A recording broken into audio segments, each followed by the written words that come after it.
Bonjour à tous. Tout d'abord, je voudrais profondément remercier le professeur Marc Fontecave de me faire participer à ce cours. Pour moi, quel honneur de venir dans cet endroit prestigieux. Je suis vraiment très très content et c'est avec beaucoup de plaisir que je le fais. Donc, comme l'a dit Marc, je vais intervenir sur une partie biomimétique, la synthèse biomimétique de produits naturels. Je vais essayer d'être un peu plus général que ça et d'essayer de montrer en quoi la recherche de substances naturelles, la caractérisation structurale, la recherche de leurs fonctions peut parfois aider, voire inspirer à des processus de la nature, à les comprendre et par la suite à les valoriser, à les utiliser pour les valoriser en chimie pharmaceutique, en synthèse de matériaux peut-être. Donc je vais me focaliser sur un point très particulier qui nous intéresse et qui nous préoccupe actuellement beaucoup au laboratoire. Ce sont des recherches, pour un certain nombre d'entre elles, très très récentes.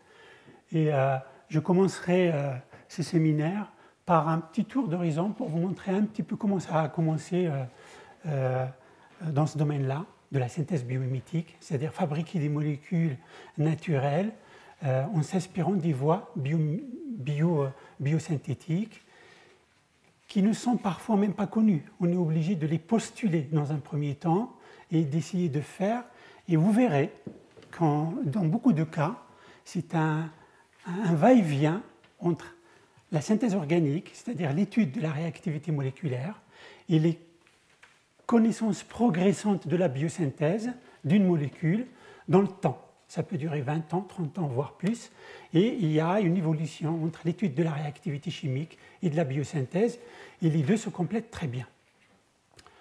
Donc nous, au laboratoire, on s'intéresse beaucoup aux produits d'origine marine, particulièrement les éponges. Je vais y revenir un peu plus tard. Mais si je vais un peu dans les généralités sur la chimie biomimétique, on sait que la nature enchaîne un certain nombre de réactions, par dizaines, voire par centaines, qui sont toutes en équilibre, régulées, pour faire un produit à des fins bien précises. Pas tout le temps. Il y a des fois où il y a des produits qui, pour l'instant, pour lesquels on ne connaît pas de fonction, qu'on peut dire qu'ils ne servent à rien.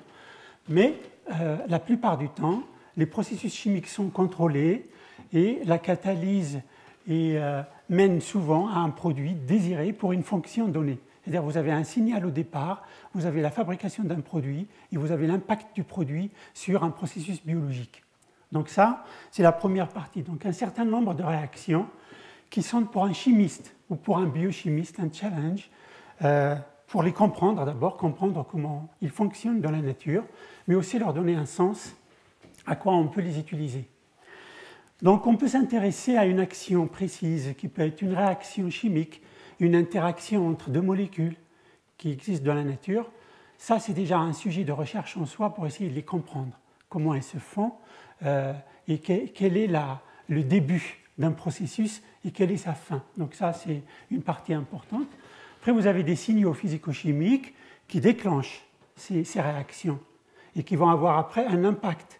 Et ça, c'est des choses qui interviennent beaucoup dans ce qu'on appelle maintenant l'écologie chimique. On essaye de comprendre l'effet du produit dans un organisme donné.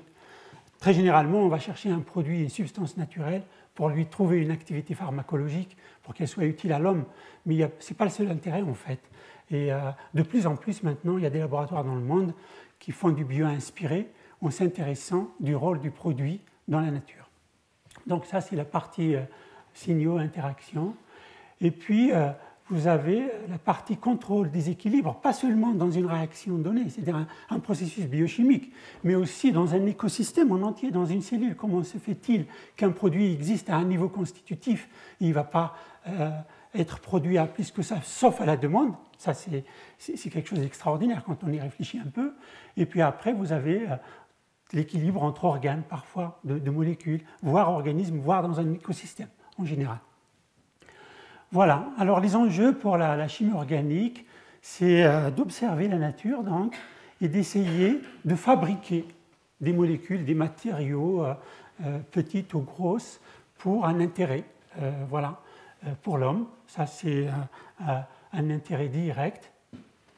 Et puis, on essaye de le faire en imitant donc, des processus, des réactions enzymatiques qu'on transpose au laboratoire pour essayer soit de les valider, ou parfois de les faire avec une certaine sélectivité qui est moindre que celle d'un enzyme, mais on peut moduler les conditions pour arriver à avoir quelque chose de beaucoup plus efficace que peut le faire un enzyme, parce qu'on peut le faire en grande quantité et on peut l'avoir immédiatement. Parce que ce qu'il faut savoir, c'est que les milieux naturels sont contraints, en fait. On fait avec ce qu'on a. Le chimiste, il choisit. Ce n'est pas du tout la même chose. La nature, elle est obligée de piocher dans des choses qui sont là et les utiliser. Ça fait, sur le plan stratégique, une très très grosse différence. Voilà, donc on va aller vers la synthèse de molécules. Donc le chimiste organicien va se poser la question de la fonctionnalisation d'une molécule pour introduire une fonction quelque part, un hydroxyle, une amine, une réduction, une élimination. Donc ça, c'est une action principale. Mais vous avez parfois des réactions cascades. C'est-à-dire l'enzyme va déclencher une réaction d'une molécule qui est plus ou moins complexe, et la molécule, par sa préorganisation d'elle-même, elle va suivre un processus qui est thermodynamiquement favorable et qui va aboutir à un produit le plus stable. Et ça, on peut dire pratiquement l'enzyme, une fois qu'il a déclenché le processus ou induit une certaine stéréochimie, eh bien la réaction se fait toute seule. C'est exactement ce genre de réaction que les chimistes organiciens, en général, cherchent pour essayer de les produire au laboratoire, parce qu'elles permettent l'accès, à partir d'un produit relativement simple, linéaire, à un produit extrêmement complexe, sans faire intervenir ni l'enzyme, ni le faire en plusieurs étapes. Ce qu'on appelle les réactions cascades. Donc, comment s'y prendre dans la nature pour avoir ce genre de raisonnement? Bon, comme vous le savez, depuis le génome, qui évidemment contrôle la synthèse de métabolites primaires ou secondaires, en passant par un système enzymatique relativement complexe, le professeur Marc Fuentecas vous a montré le système oxydatif et de réduction, mais voilà, il y en a d'autres pour la synthèse de molécules, des réactions itératives pour fabriquer des chaînes très longues. Et il y a en fait un lien direct entre le génome, ce qu'on appelle le métabolome, c'est-à-dire l'ensemble des métabolites, primaires ou secondaires, qui sont produites dans un organisme. Alors, la démarche inverse, c'est d'aller dans la nature, chercher un organisme, une plante, un micro-organisme, une bactérie, voilà, et le décortiquer pour essayer de comprendre, isoler les molécules, les caractériser, leur donner une structure, et puis se poser des questions de ce qui les caractérise encore plus, c'est-à-dire leur biosynthèse et leur fonction. Ça, c'est extrêmement important. On a la structure, mais quand on a la structure chimique d'une molécule, on n'a encore que la structure, en fait. Et donc, à partir de là, quand on a isolé les molécules de manière exhaustive et qu'on en a un maximum, on n'a jamais toutes les molécules qui sont faites, on a un maximum, on va les utiliser dans un certain nombre de domaines qu'on va appeler la chimiotaxonomie pour lier les organismes entre eux, l'écologie chimique, c'est-à-dire la fonction du produit lui-même en l'observant dans l'organisme d'origine, une plante, une bactérie. Donc ça se fait aussi, il y a beaucoup d'équipes qui s'intéressent à ça. Donc comprendre la fonction du produit, à quoi il sert, ou alors son absence, qu'est-ce qu'elle induit comme déficience ou comme trouble. Voilà, ça on peut faire. Et donc, une fois qu'on a ces molécules-là et qu'on a déterminé les structures, je vous ai dit, un produit est défini par sa biosynthèse et sa fonction. Et donc, on va aller regarder, faire ce qu'on appelle de l'analyse biomécanistique. C'est-à-dire, on va grouper les molécules par famille, en les liant toujours par phylogénie à l'organisme producteur, parce que ça, c'est un fil conducteur qui est important. Généralement, on ne compare pas une molécule isolée d'une bactérie et une isolée d'une plante qui n'a rien à voir. On aura du mal, même si les structures chimiquement peuvent être proches. La structure ne suffit pas pour comparer un produit. Il y a sa réactivité derrière, mais aussi il y a la phylogénie. Et donc, on fait ça, une fois qu'on a réuni les molécules, on peut en dégager une certaine réactivité qui les lie entre elles. Ça veut dire quoi? Ça veut dire que vous allez isoler des produits A, B, C et D, voilà, jusqu'à X, Y, avec certaines qui manquent, molécules, qui sont liées entre elles par des réactivités chimiques et des transformations chimiques. Ces réactions chimiques sont visibles pour le chimiste, donc on peut les lire, et on va dire, pour passer de C à D, on a telle réaction qui se passe. Ça, c'est une information qui est importante. Et quand on réunit pour un certain nombre de structures et de formes chimiques un certain nombre de réactions, on finit par avoir une vue d'ensemble de ces molécules-là, et de se poser des questions, des fois, sur celles qu'on ne connaît pas derrière et qui vont jusqu'à X, Y, et parfois on réussit à les trouver. C'est un puzzle, c'est un aller-retour entre des études de réactivité au laboratoire et ce qui est connu dans la littérature, ce qu'on fait dans les recherches de produits naturels, et on arrive parfois à avoir des idées assez précises. C'est ça qu'on va utiliser en synthèse biomimétique pour essayer de reproduire au laboratoire. Je dis ça parce que la biosynthèse d'un produit qui est nouveau et qui peut être des fois au niveau valorisation très important pour l'industrie pharmaceutique, mais aussi pour autre chose, on ne connaît pas du tout sa biosynthèse. On ne peut que postuler des hypothèses. On connaît la biosynthèse d'un certain nombre de métabolites secondaires, beaucoup pour les primaires, parce qu'ils sont importants, plus importants que les secondaires dans un premier temps pour comprendre déjà le fonctionnement de l'être vivant en soi. Et ces réactivités-là, donc, qu'on ne connaît pas au niveau biosynthétique, on va les postuler, on va les suivre. Donc on va appeler ça, il y a un débat sur la synthèse biomimétique, on s'inspire de la biosynthèse qu'on ne connaît pas encore. Je voulais mettre le doigt sur ça, c'est extrêmement important. Vous allez voir, j'ai pris quelques exemples qui sont de très anciens exemples, juste pour vous illustrer ça. Si on prend la tropinone qui est là, qui est un dérivé de la cocaïne produit par une plante, donc extrêmement connue depuis début du siècle. Après l'isolement de la structure de la molécule, qui est une molécule relativement simple finalement et petite, il y a Wildstetter qui a fait sa synthèse organique pour la préparer au laboratoire, la faire d'une manière artificielle, et il a synthétisé à partir de ce cycle A7 avec une fonction cétone en utilisant des réactions chimiques avec une certaine régiosélectivité, spécificité, donc ça justifie toutes les étapes. Je ne vais pas revenir sur les détails ici. Ce que je veux vous montrer, qu'on a un certain nombre d'étapes, une après une, en isolant les produits, il a réussi à faire le composé. Ça, c'est de la synthèse organique réfléchie par l'homme.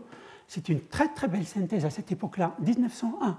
On n'avait pas encore toutes les méthodes physiques pour caractériser tous les produits et tout ça. Et quelques années après, 15 ou 16 ans après, vous avez Robinson qui décrit une synthèse biomimétique. On ne connaissait pas la synthèse de la tropinone à l'époque, ni de la cocaïne. Et il fait une réaction extrêmement moderne, une réaction multicomposante, 3 produits. C'est ce qui a fait les sujets de recherche très importants les 10 dernières années d'un certain nombre d'équipes dans le monde. Et en mélangeant ces 3 produits, il passe par un intermédiaire qu'il n'isole pas, il chauffe dans l'acide et il obtient le produit qui est la tropinone. Une seule opération. Une seule opération parce qu'il s'est dit, il prend ce dialdéhyde qui a des chances d'être naturel, la méthylamine, et puis une sorte de cétoacide. Dans le fonctionnement au milieu naturel est extrêmement important, l'acétyl-CoA et tout ça, on va y revenir un petit peu plus tard. Et il a fait cette réaction et il a synthétisé le produit. Alors la réaction, elle est simple à mettre en œuvre, effectivement, elle aboutit à un produit qui est simple mais relativement complexe quand on veut faire la chimie organique de synthèse. C'est une réaction donc multicomposant. Il y a une extraordinaire optimisation dans le temps, il l'a fait en une seule fois, et il y a une économie d'énergie. Voilà.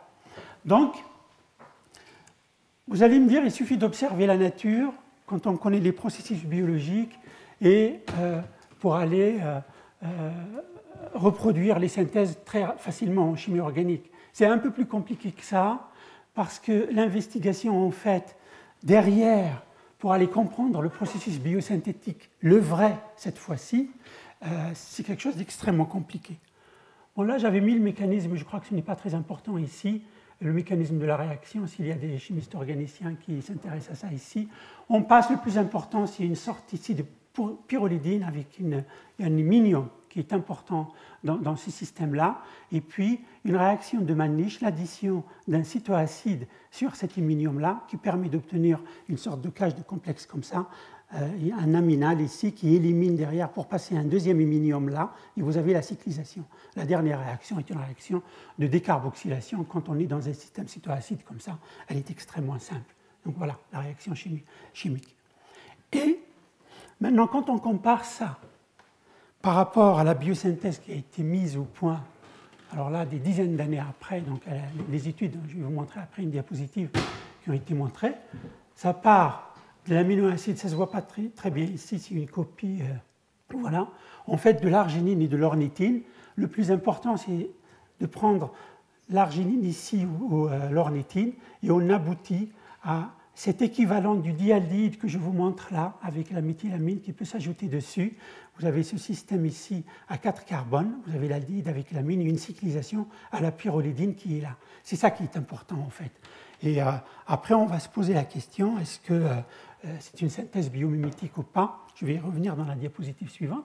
Et donc la suite de ça, après, vous avez donc l'addition par l'acétyl-CoA d'une unité de carbone sur un côté, qui vient exactement mimer ce qui est là, seulement Robinson, il avait pris les deux en même temps, et ici, ils vont s'ajouter l'un après l'autre. Voilà, on fait la première addition, la deuxième, et après, vous avez la cyclisation, et on retombe sur le système de tout à l'heure pour faire la molécule de cette façon-là. Ce raisonnement que vous voyez là, c'est un raisonnement qui a été fait en 1901, juste par la réactivité de chimie organique. Il n'y avait pas de biosynthèse à l'époque.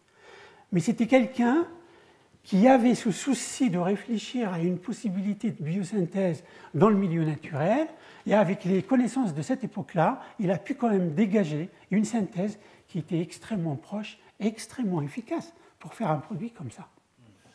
Ça, c'est voilà. Ça, c'est ce qu'on veut revendiquer pour la synthèse biomimétique et l'utilité parfois dans la synthèse d'un certain nombre de produits.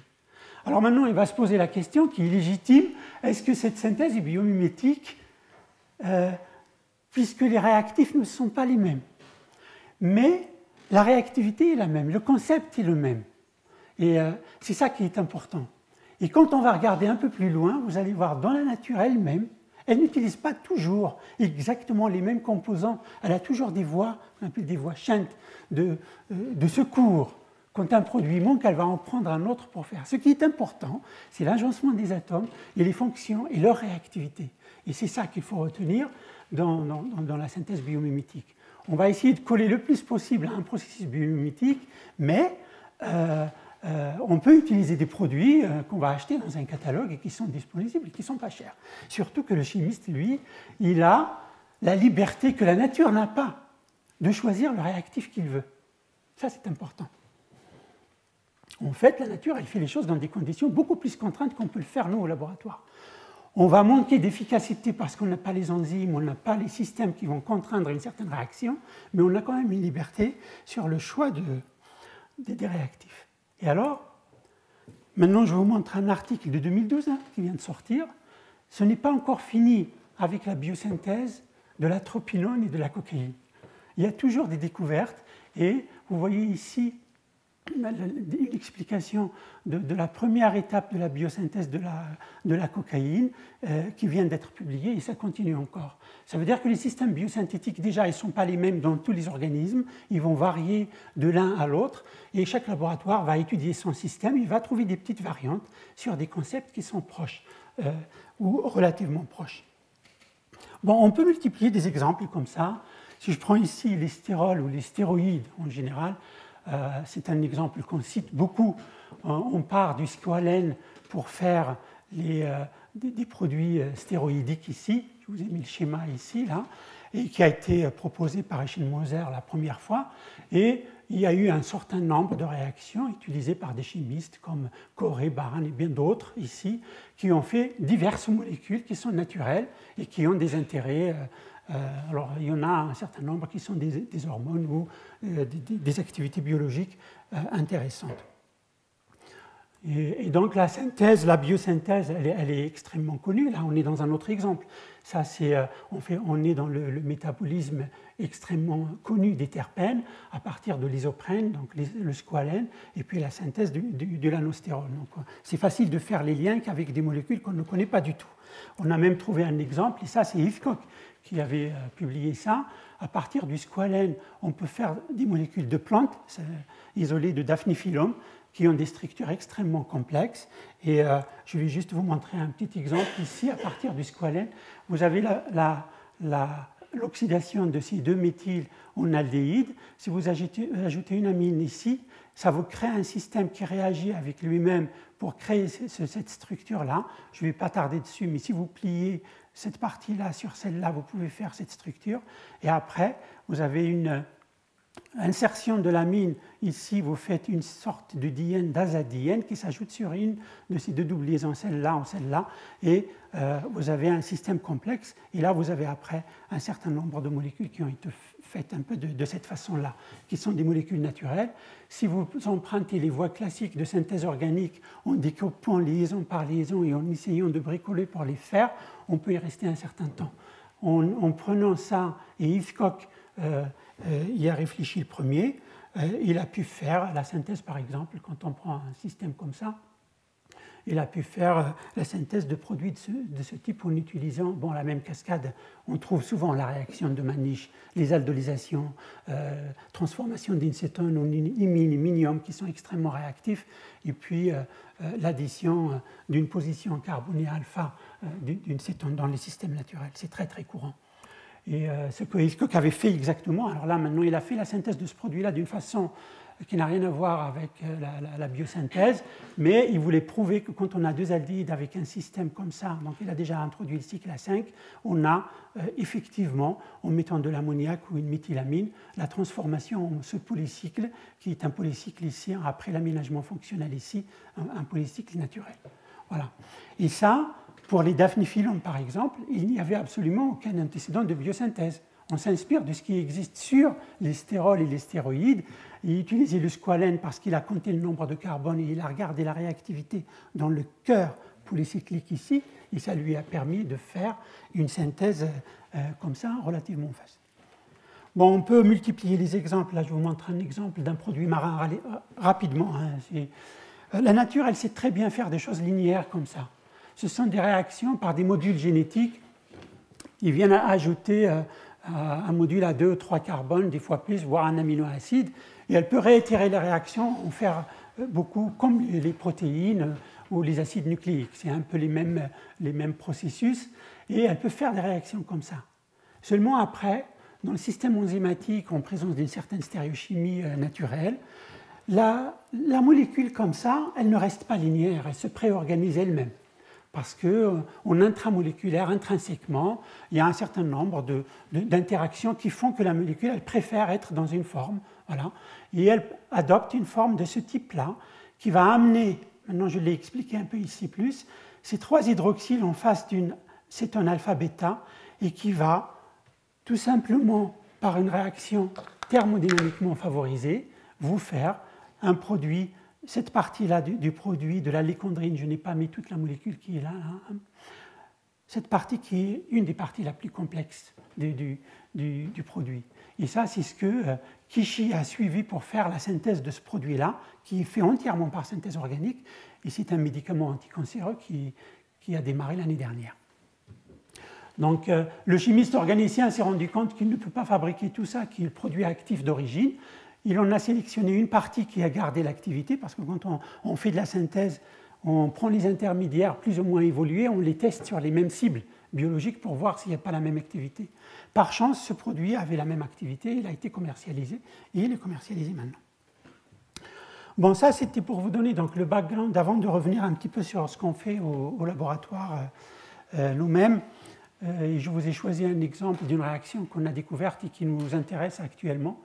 Alors, en général, quand on fait la recherche de l'extraction de produits naturels et l'identification des structures, il faut être vigilant un peu à tout ce qui est possible d'exploiter d'un produit naturel. Et ça, il suffit de planifier l'expérience au départ. comme je vous l'avais dit, sélectionner les organismes sur lesquels on travaille pour qu'il y ait un lien de phylogénie, chercher les produits où il y a le plus de diversité moléculaire, et puis essayer de tester un certain nombre d'hypothèses qu'on émet pour un produit. Et donc, on peut aller, en faisant la recherche de nouvelles structures, à la réactivité, comme je viens de vous le montrer, des nouvelles méthodes de synthèse. Par exemple, on peut accéder à des structures extrêmement complexes d'une manière relativement facile. On peut faire de l'écologie chimique. Je vous ai dit les marqueurs chimiotaxonomiques qui permettent de dire la présence d'un produit témoigne de la phylogénie ou du lien d'héritage d'un organisme avec un autre. On peut trouver des molécules de dialogue entre les organismes marins, par exemple, ou des plantes. Ça, c'est extrêmement important. Un organisme communique avec un autre avec des molécules. Les phéromones, par exemple, insectes et fleurs, c'est un exemple le plus flagrant quand on regarde. Voilà. Et puis, on a des indicateurs de biodiversité. Bon, ça permet des fois de suivre l'état des écosystèmes et de la santé des organismes en suivant, comme les analyses chimiques ou biochimiques chez l'homme, la présence ou l'absence ou l'abondance d'un produit qui signifie une pathologie ou un mal-être ou un bien-être. Voilà. Et puis, après, vous avez tout ce qui a motivé le plus finalement la recherche de produits naturels, c'est le bioguidage et la recherche de molécules qui ont une activité biologique pour l'exploiter dans l'industrie pharmaceutique. Parce que généralement, c'est là qu'il y a le plus de moyens financiers et c'est là qu'il y a le plus de chercheurs financés pour travailler. Et ça, les dernières 20 années, ça a un peu biaisé les recherches sur les produits naturels parce qu'on a surtout focalisé vers ce genre de recherche. Et ça a laissé peu de place en fait à la découverte inattendue, à l'application inattendue. Ça, c'est toujours un peu double tranchant. Une liberté d'un chimiste lui laisser, aux chercheurs en général, un peu, l'espace de chercher sans avoir une raison particulière pour essayer de faire juste l'investigation pour comprendre, ça peut être utile. On ne fait pas que ça, mais il faut faire un peu de ça aussi. Voilà, alors nous on s'intéresse donc aux éponges marines, comme vous pouvez le voir, là je vous ai montré ce camembert là. Les éponges représentent dans le milieu marin la biodiversité, une biodiversité très très importante, et les structures moléculaires qui ont été isolées les dernières 30 années, elles sont pour une très grande partie dans les éponges. Et en fait, on explique un peu pourquoi, parce que les éponges sont associées à des micro-organismes. On dit qu'entre 20 et 50% de leur poids sont des micro-organismes, bactéries, des parasites micro-organismiques comme les algues par exemple, les micro-algues. Et la richesse des éponges en produits divers est aussi liée à ça, à cette communication avec les micro-organismes qui est productrice de métabolites finalement. Mais pas seulement en fait, parce que les éponges sont aussi des organismes à la frontière de l'unicellulaire, protozoaire et métazoaire, et du pluricellulaire. Donc on présume qu'il y a une signalisation entre les cellules des différentes parties de l'éponge qui est assez importante, et donc il y a beaucoup de métabolites. Alors la partie extractive, donc, quand on s'intéresse, donc nous on s'intéresse au milieu marin, donc on va chercher les éponges et après on va tomber sur des molécules avec des structures variées, souvent très très originales. Nous on s'intéressait beaucoup à cette molécule-là. Je ne vais pas en parler aujourd'hui, mais voilà. Mais on en a trouvé d'autres qui sont extrêmement importantes. Je voudrais parler de celle-là et d'un équivalent qu'on a isolé, qui a un peu la même réactivité et qui engendre énormément de questions finalement sur les propriétés de cette molécule. Cette molécule-là, la célantérazine, est une molécule luminescente. Elle fixe l'oxygène dans l'organisme et il y a une réaction qui se fait, qui libère des photons, et vous avez une luminescence. Et cette luminescence est utilisée par les organismes marins pour séduire, pour effrayer, pour communiquer, pour se faire voir. C'est une évolution de l'utilisation d'oxygène, j'y reviendrai un peu plus tard. Et nous avons découvert une décétopéperazine qui fait une réaction très proche de celle-là, et je voudrais vous en parler un petit peu comme exemple de recherche biomimétique. Donc les éponges, on va les chercher dans différents endroits, voilà. En France, on a beaucoup de territoires. Et l'Institut de recherche pour le développement, le CNRS, et puis nos universités, on a des contacts de collaboration et on peut aller collecter et travailler ensemble sur des systèmes d'organismes marins assez originaux. Et on est assez gâtés de ce côté-là. Donc la première partie est de récolter les éponges, lyophiliser une partie, faire des échantillons et partir vers des tests biologiques et des analyses par HPLC du contenu de chaque éponge. Et on dresse un profil chromatographique ici qu'on va finir par renseigner par des molécules. Vous avez les pics que vous voyez là, sont des molécules, mais on ne voit qu'une partie en fait de l'iceberg. En dessous, vous avez des produits minoritaires et vous en avez par probablement milliers, et nous, on n'a jamais réussi à avoir tout. On voit les majoritaires, et quand on est courageux, on va chercher quelques minoritaires, et après, on est limité par les moyens physiques et les moyens d'analyse, finalement. Et voilà, on s'arrête là. Et il arrive des fois qu'on revient sur un organisme quelques années plus tard parce qu'il y a une méthode nouvelle qui permet d'analyser quelques microgrammes qu'on n'avait pas avant. Voilà, donc on opère notre sélection. Je vous ai dit tout à l'heure, la phylogénie est importante pour nous et on fait l'isolement et la caractérisation et après, on va tomber sur des produits avec des structures de toutes sortes en fait. Vous avez une famille de produits auxquels on s'intéresse. Vous allez juste localiser un pyrrole ici, un 2-aminoimidazole ici. Ça, c'est important pour nous. Mais il y a aussi d'autres molécules qui peuvent être... Vous avez ici un mixte, un polycétide ici avec une partie peptidique, très intéressant comme produit cytotoxique. Et puis, voilà, je vous ai parlé tout à l'heure des stéroïdes. Il y en a un peu partout dans tous les organismes, on les trouve là. Des dérivés d'aminoacides plus ou moins compliqués, des bétaïnes comme ça, qui peuvent probablement servir à l'équilibre osmotique, et puis des molécules qui nous intéressent par ailleurs, j'y reviendrai plus tard. Et des fois, des familles de molécules étranges, vraiment complètement nouvelles. Vous avez ici une succession de sucres avec un inositol et 2 chaînes, et on en a trouvé comme ça une trentaine ensemble dans un mélange, et ils varient uniquement par les longueurs de chaîne ici. Alors voilà, on est en tout début, on a la structure. On ne sait absolument rien, ni sur la biosynthèse du produit, ni sur sa fonction, ni absolument rien. C'est le premier contact avec une molécule, on fait la structure, on regarde s'il y a une activité biologique sur les tests qu'on peut faire au laboratoire, et puis après, si on ne trouve pas nous-mêmes, on teste, mais ça ne veut pas dire qu'il n'y a pas d'intérêt biologique pour ça. Après, donc, on va se focaliser maintenant sur une famille de produits. Je vous ai dit, on s'intéresse aux produits qui ont un pyrrole et un imidazole avec 3 carbones ici depuis 2001. Ça fait quand même un certain temps maintenant déjà. Et donc, on s'est focalisé sur des familles d'éponges ici particulières dans lesquelles on trouve ces produits-là. Elles sont productrices. Et chaque éponge va produire des dérivés différents. Ils ne font pas toutes la même chose. Elles sont de la même famille et elles sont différentes par ça. Chaque espèce va produire peut-être en commun un ou deux, mais peut-être pas du tout. Et on les réunit, on les regarde, et on a toute une librairie de molécules, plus d'une centaine maintenant au laboratoire de ces molécules-là qu'on a isolées de ces familles-là. Et ça nous permet d'abord d'étudier nous-mêmes leurs propriétés, de les observer, comment elles se comportent, mais aussi de regarder par rapport à la littérature la réactivité moléculaire du pyrrole et de l'imidazole et d'en tirer des renseignements. Donc une fois qu'on a fait ça, par exemple pour une éponge, je vous ai dit, on retourne vers le profil chromatographique, on va le renseigner.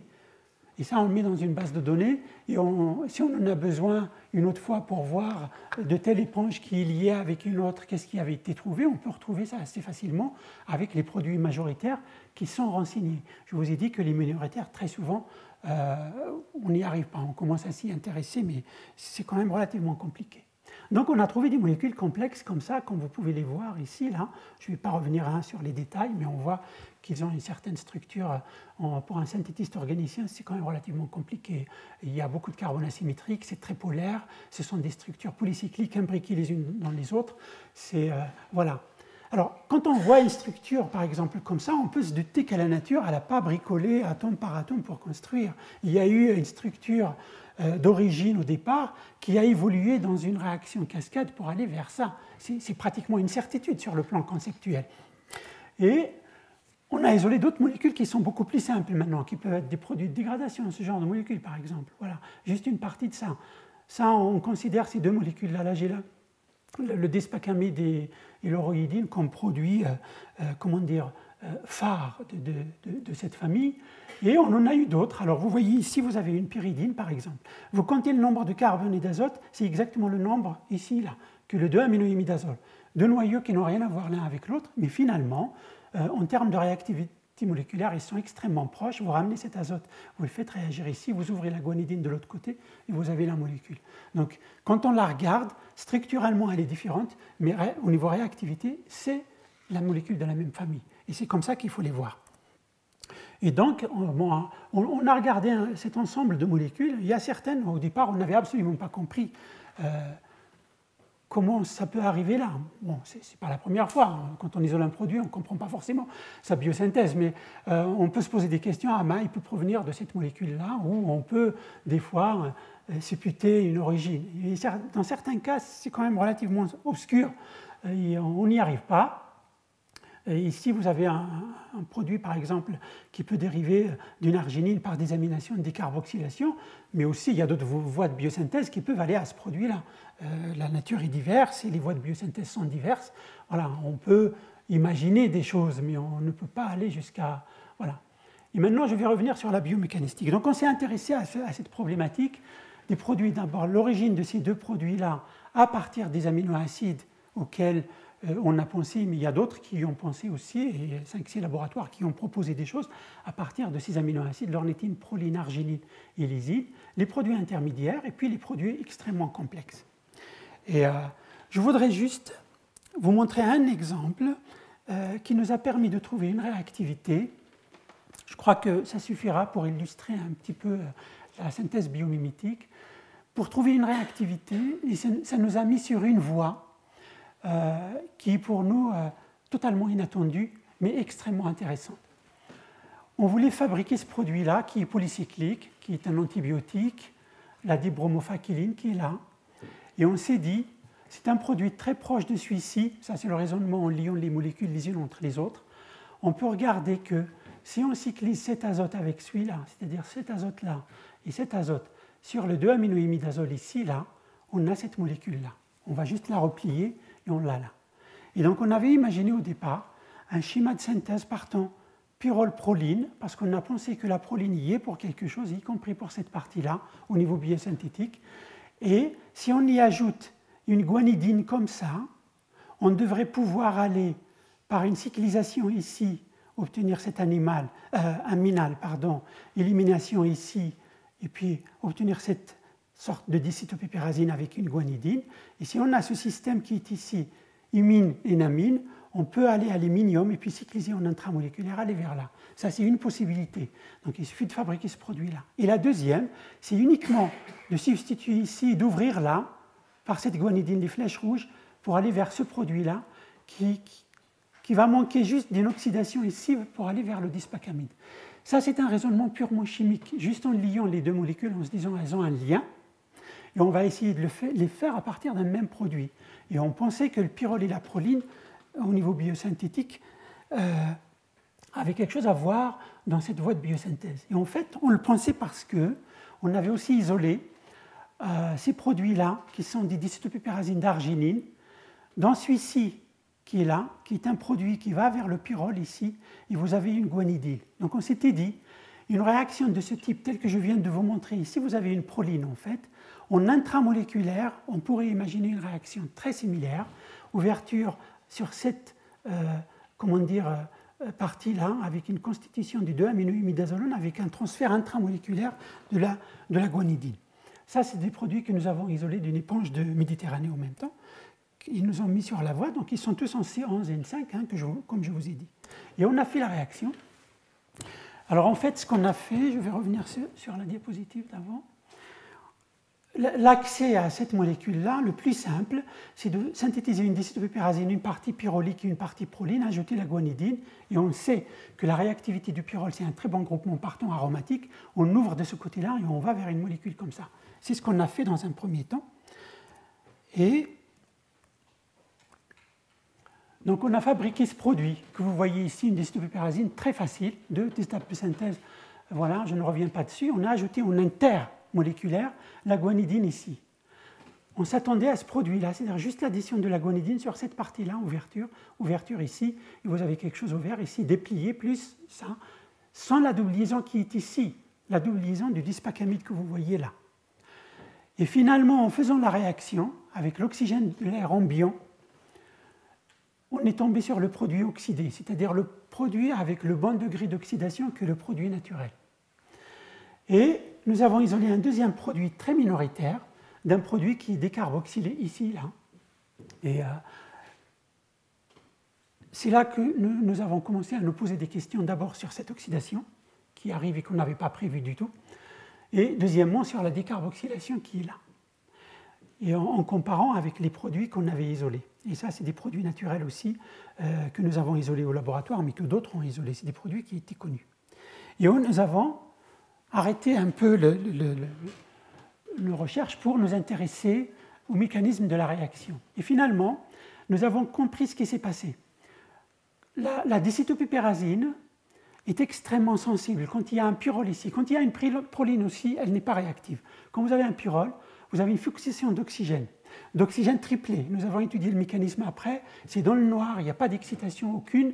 L'oxygène triplé s'ajoute là-dessus, ça fait un peroxyde. Le peroxyde cyclise en dioxytanone, comme ici, là, et l'addition d'une guanidine là-dessus, sur ce système-là, va donner, donc on l'a modifié un peu après ce système-là, si on fait l'hydroxy qui est là, ça permet d'aller vers le produit, et le produit, il cyclise comme on l'avait prévu pour donner ce produit-là. Et en regardant un peu plus, en fait, le système, donc ça, c'était la comparaison par rapport, je vais passer là-dessus, parce qu'après, je n'aurai pas le temps, je vais aller à la comparaison directe. En regardant le système ici en bas, là, que nous venons de décrire, vous avez la formation de cette dioxytanone qui est là, avec une décarboxylation pour donner le produit que nous avons isolé avec une très petite quantité. Et en fait, quand on ne met pas de guanidine, on met une autre base que la guanidine, une base qui n'est pas nucléophile. Nous n'avons pas d'addition de guanidine sur ces espèces-là, et on va à des rendements qui sont plus importants de ce produit de décarboxylation. Et en fait, cette dioxytanone, quand vous faites les recherches sur les dioxytanones de la littérature, vous découvrez le produit dont je vous ai parlé tout à l'heure, marin, qui est la sélantérazine, qui a un système comme ça, imidazolone, comme vous pouvez le voir là, et c'est un système qui fonctionne avec une enzyme, la luciférase, qui lui fixe l'oxygène. Il passe par un système dioxytanone rouge, ici, comme vous le voyez là, qui décarboxyle et qui émet la lumière. Et c'est l'origine de la bioluminescence dans la nature.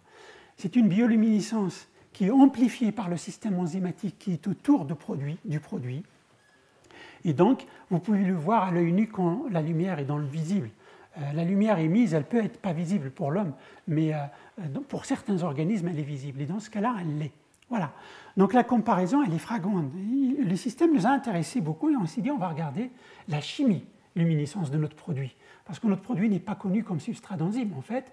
Mais nous, on va s'intéresser d'abord aux effets, physico-chimiques du produit. On a appliqué la réaction, maintenant, on l'avait fait sur la proline par rapport au pyrrole, à tous les aminoacides, et ça marche sur tous les aminoacides. Et ça permet finalement de mettre un aminoacide avec un pyrrole, de l'oxyder, vous avez la dioxytanone, et la dioxytanone, elle décarboxyle pour donner ce genre de produit, et après vous avez une hydrolyse qui va vers cet amide pyrrolique qui est là, avec un aminoacide qui va être maintenant désaminé et décarboxylé en une seule réaction. C'est une réaction extrêmement importante. Au niveau de la synthèse organique, ça n'a aucune, je dirais pour l'instant, aucun intérêt, parce qu'on dégrade un produit. Mais sur le plan fonctionnel, au niveau écologie-chimique, c'est quelque chose d'extrêmement important. Si ça a une vérité dans la nature, en fait. Mais c'est tout ça qui reste à prouver. Et voilà. Et quand en fait on regarde les produits qu'on avait isolés, quand vous regardez ces systèmes-là, ce sont tous des systèmes qui sont générés par cette réaction, en tout cas, qui s'expliquent par cette réaction et qui permettent l'explication de la désamination et décarboxylation de l'aminoacide. Donc ça sur le plan chimique. Sur le plan chimie-luminescence, nous avons fait la réaction, nous nous sommes mis en relation avec Serge Mazère à Toulouse, qui a des systèmes de mesure de longueur d'onde à des faibles émissions de lumière, parce que les émissions de lumière ici, les rendements sont relativement faibles et il faut les mesurer par des appareils assez sophistiqués. Et on a fait un certain nombre d'aminoacides et on est allé chez Serge Mazère. Et effectivement, notre réaction, elle est luminescente. Et la luminescence, la longueur d'onde, le maximum, va dépendre de la nature de l'aminoacide qu'on va mettre ici. Et les produits qu'on va obtenir, ce sont des produits de désamination et de décarboxylation de l'aminoacide. Et on a selon la longueur d'onde, on est dans des couleurs différentes. Bon, alors, à ce stade-là, en fait, quelle interprétation pouvons-nous faire de ça avec voilà, une étude de réactivité chimique, isolement de produits qui se retrouvent dans la même famille de molécules, une réaction qui est similaire à un produit marin, ce sont les éléments qu'on a, on n'a pas plus que ça. Donc, pour prouver ce genre de choses, il faut aller beaucoup plus loin. C'est-à-dire, il faut, déjà prouver la biosynthèse qu'elle est faite à partir de ces aminoacides qu'on stipule ici. Nous avons commencé à le faire dans un laboratoire à Monaco, parce qu'il faut de la radioactivité au milieu marin, dans des aquariums sur des éponges qu'il faut acclimater, ça demande un peu de temps. Mais notre espoir, c'est de découvrir un micro-organisme qui fait les mêmes choses là, et de l'utiliser au laboratoire de manière un peu plus simple pour étudier plus facilement la biosynthèse de ces produits-là et de voir si ça a un sens au niveau naturel ou pas. Donc ça, voilà. Et en même temps, pour l'exploitation et la valorisation, nous essayons de faire des molécules maintenant luminescentes, mais qui n'ont rien à voir avec les produits naturels que nous avons isolés. Mais on va essayer d'ajouter des chromophores pour exacerber un peu la luminescence, parce qu'ils peuvent avoir une application dans des systèmes de détection par bioluminescence dans les systèmes biologiques. Donc ça, c'est... Donc voilà une réaction, en fait, au départ, qui était faite juste pour une synthèse organique, et on découvre finalement que c'est une réaction qui peut avoir deux voies. Une première voie de décarboxylation, luminescence. Donc là, on découvre quelque chose qui est vraiment nouveau pour les aminoacides. C'est une catalyse d'oxydation par l'oxygène triplé de l'air assisté par le pyrrole. C'est quelque chose qui est vraiment nouveau. Et l'addition d'une guanidine sur une proline avec une réaction cascade qui permet d'obtenir un produit naturel. Et tout ça dans les mêmes... Et les dérivés de ça ouverts ici, nous les avons isolés également des éponges.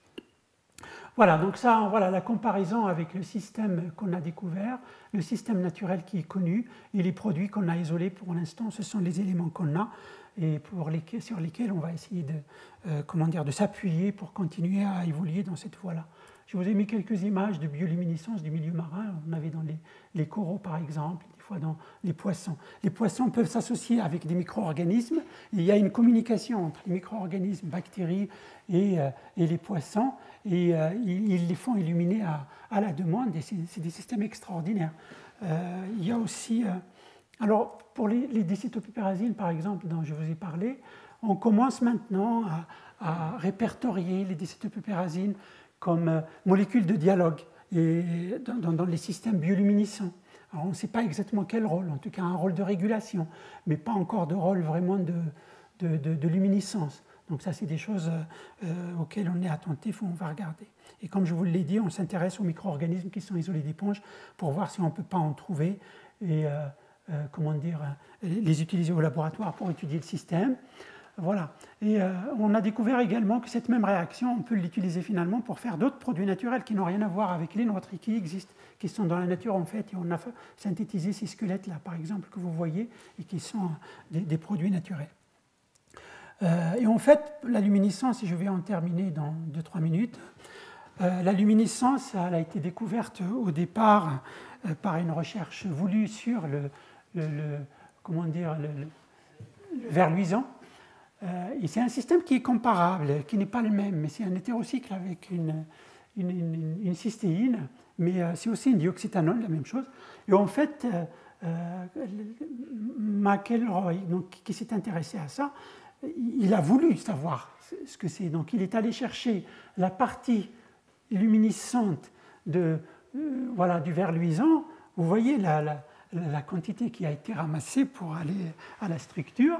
Il a séparé l'abdomen donc dans les airlines et le reste à côté. Et ils ont extrait, et c'est comme ça qu'ils ont eu la molécule finalement. Ils ont compris la réactivité derrière et ils ont découvert la luminescence. C'est pour vous dire, des fois, la réactivité moléculaire par la chimie organique peut aider. Tout est un ensemble en fait. Il faut isoler, il faut regarder au niveau génétique les modules génétiques qui donnent des informations absolument précieuses sur les enchaînements moléculaires de petites molécules, mais aussi la réactivité derrière, parce qu'une molécule, une fois qu'elle est synthétisée dans la nature, elle peut faire des choses que les enzymes ne contrôlent plus, donc on ne peut pas avoir accès à ça par l'information génétique. On ne peut avoir accès que par la réactivité moléculaire. Ça, c'est un élément qui est aussi important.